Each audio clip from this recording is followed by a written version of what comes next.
Hello everyone, I'm Brian. Today I'm writing to having a meeting with your energy from Dandapani. It's been a while since he's posted a video, but let's hear what he has to say. I was hoping he would be a little bit more for regular on YouTube, but apparently not so much, but glad to see at least he's still posting a little bit. Let's go and get started. In the meditation that I teach, one of the ways I tell my students to look at that meditation practice is to look at it as having a meeting with your energy. What do I mean by this? You have energy inside of you, and that energy is always flowing out of you to people around you that demand that energy, that you want to give that energy to. But energy is also flowing to things around you, flowing probably a lot to your cell phone, to food, to self-care, to work. Energy is always flowing out of us.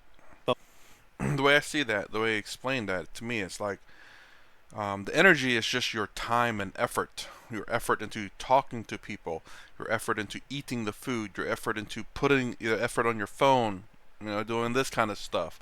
The effort into work, the energy and effort that you put into work so you can make money.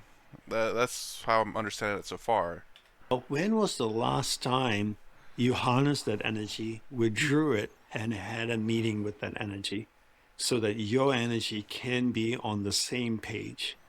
Let's give a simple analogy to further explain this. Think of a sports team, a basketball team. The team's playing. There's maybe 90 seconds left on the clock. They're 2 points down. The coach might call a timeout, and he feels his players are all scattered. He gathers them all on the side of the court. He might have a clipboard. He gets them to review the plan again, gets them all on the same page. And once they're on the same page, he sends them back out for the last 90 seconds to play the game. We do this in companies as well. You might find your team being scattered. You might have a team meeting. What happens at a team meeting? You define a time for the meeting, a place for the meeting, a date for the meeting. Everyone gathers there, and there's an agenda. You don't ask your employees to come to a meeting room and say, we're having a meeting. And everyone shows up, and you go, I'm not sure why I called you here. Most meetings have a clear agenda. We want to focus on this, or we want to bring this topic up, or we want to discuss this. And then once you've gotten everyone to discuss the topic or focus on an agenda and everyone's clear what the agenda is, you don't keep them in the meeting room, right? You send all your employees back. You send them back to their desks, to wherever their workstations may be. Meditation is having a meeting with your energy. Energy is always flowing out of us to people and things around us. Meditation, you could say, and the meditation that I teach, is a very systematic way of first harnessing that energy from constantly flowing out of us, withdrawing that energy very systematically into one central location, and in this case, your spine. And once all your energy has gathered in your spine, then it's about giving a clear directive to that energy, bringing that scattered energy together, giving a clear directive, and then sending out that energy back into your body in a very controlled way. Because if you don't do that, then energy just gets scattered all over the place. It's one way to regroup your energy. So the meditation that I teach, that one of the first steps is to have a meeting with your energy. And once all that energy is on the same page, it's easier to do more with that energy than to work with energy that's scattered. And this then allows you to accomplish more in your life. In the same way, when the coach gets all the basketball players on the same page and sends them out for the last 90 seconds so that they can win the match, or the same way in the company, the employer, the owner of the company brings all his employees into the meeting room, gets them on the same pace so they can go out there and hit their targets or their goals that they need to accomplish. The same way, in order for us to manifest what we want to manifest in our life, we need to channel our energy. We need to focus all our energy single-pointedly to our goals, what it is we want to accomplish. But in order to do that, We need to get all energy together, harness it, collect it, get in on the same page, like the basketball coach, like the CEO of the company, and then focus that energy towards what we want to create in our lives. Oh, okay. I was just thinking about that. I never ever really looked at my energy in that sense. Although,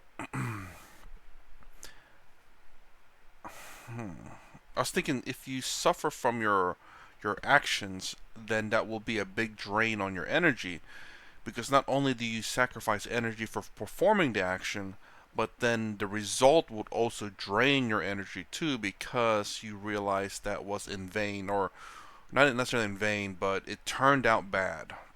So not only did that you waste, I don't know, wasted, but use your energy, but also realizing that the energy was used for a bad manner, and then feeling terrible drains you a bit of your energy.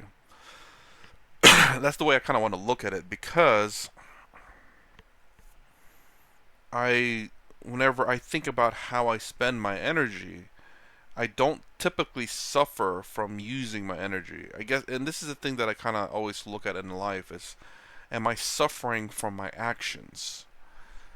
But like I said, I never honestly thought about it as in terms of energy, but I've always thought about it. Have I always been not necessarily successful, but have I always used my energy in a sense that I think was best? Whether that is successful or not, but was it used to the best of my ability, I guess you could say. So essentially, my actions, energy, actions, karma. So when you do actions, you use energy, is that generating good or bad karma? And even if you make a mistake, you could still probably not generate any bad karma or negative energy or expulsion of bad energy. Not bad energy, but just expulsion of energy in general. And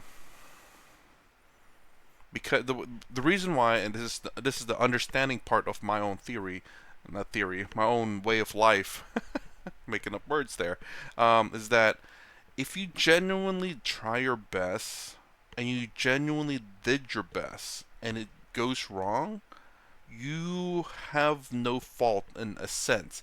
Yes, you did perform that action. Yes, you are the cause of that error, but you did it to the best of your ability. Meaning that maybe you read the book, you read how to properly do it, and you did it anyway. I mean, and let's say maybe you did make a mistake, maybe you did skip on something, but you didn't know. And you did read the manual, and somehow the manual was missing something that you didn't know. And you did it, and it failed because of that. Well, you did the best that you could. It can be a little bit fishy. It can be a little bit questionable. Let me say that whenever that happens, where it's like, oh yeah, I read the manual. I did everything the manual said. I did not realize there was a correction. Had I known that, I would have done it that way instead. No one can really fault you for that because you did it according to the manual. But sometimes even manuals have mistakes in them. Yeah, a lot. Well, not a lot, but it does happen. So you can't really fault the person for that. So at that point, even though it was you did use all this energy onto this thing and it ended up bad, I don't think you should suffer from it because you have the understanding that you did it your best. You read the manual, you did it according to the manual. You had no idea that there was a revision on the manual, and it's not necessarily your fault. And it's not your fault, in my opinion. But anyways, or um, like giving information out to someone to the best of your abilities, and then end up being wrong, only to come out find out a little bit later. But mind you, again, a lot of these things are very, how do I say, questionable. But again, if you, I guess if you talk correctly, I don't know what the right word is. Kind of like how I try to talk. It's like this is what I know. I mean, information change all the time. Um, all I can do is just say, hey, this is the best of my knowledge, and I depend, not depend, but you guys have to do your own research as well. You cannot just depend on what anyone else says. And this is something I've said before. Don't ever believe in anyone. Listen to them for sure. Take into account what they said, but you have to do your own research because you're the only person to blame for the actions that you take, even if it's someone else's advice.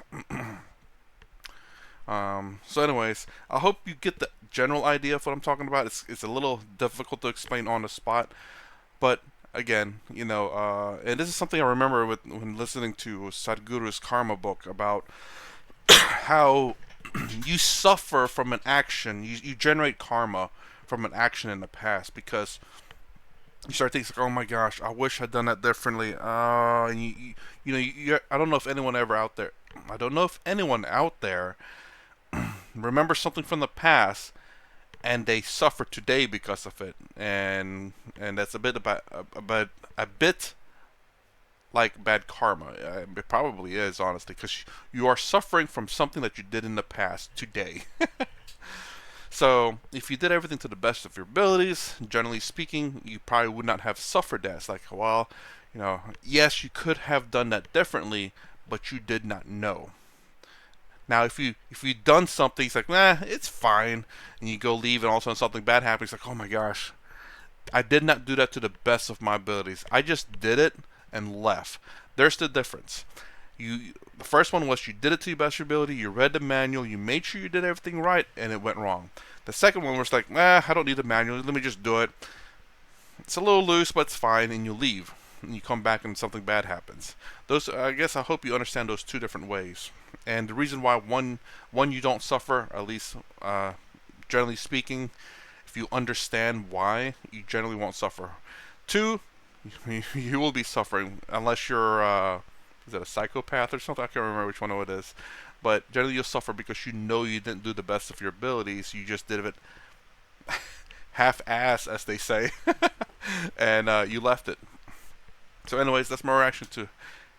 And this is kind of related to energy. Energy, in from how the way he defined it, in my opinion, is like karma, where you're going out and doing actions and doing your thoughts as well. Because I've always thought thoughts might have been, bhakti yoga or emotion, which I do believe bhakti yoga is a bit of that emotion because love is emotion.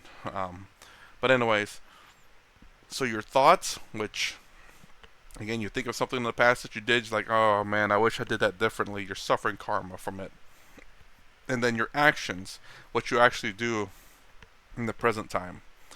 So anyways, that's my reaction to have a meeting with your energy. If you like my content, please consider subscribing, thumbs up, thumbs down, down below. Thanks for watching. I will see you in the next vid.